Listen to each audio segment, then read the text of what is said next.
ఎవరైతే సన్నగా ఉన్నారో కొంచెం బరువు పెరగాలి అనుకునే వాళ్ళు ఏంటంటే రెగ్యులర్గా పాలు తాగాలి. బట్ పాలల్లో హనీ మిక్స్ చేసుకుని తాగితే కనుక వెయిట్ గెయిన్ అవ్వచ్చు. బట్ రెగ్యులర్ యూసేజ్లో చేస్తూ ఉండాలి.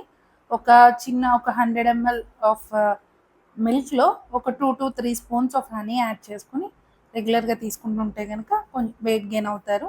ఎట్ ద సేమ్ టైం ఇదే హనీ వెయిట్ లాస్ అవ్వడానికి కొంచెం వాటర్లో, మిల్క్ కాదు, at the same time hot water కూడా కాదు. చాలామందికి మిస్కన్సెప్షన్ ఉంది హాట్ వాటర్లో హనీ మిక్స్ చేయాలని. But it was purely contraindicated. అసలు ఆ రెండింటిని కలపకూడదు. నార్మల్ రూమ్ టెంపరేచర్ వాటర్లో honey 2 to 3 spoons of honey కనుక మిక్స్ చేసి తాగితే కనుక రెగ్యులర్గా ఇలాగ చేస్తుంటే కనుక వెయిట్ లాస్ అవ్వడం కూడా జరుగుతూ ఉంటుంది. Thank you.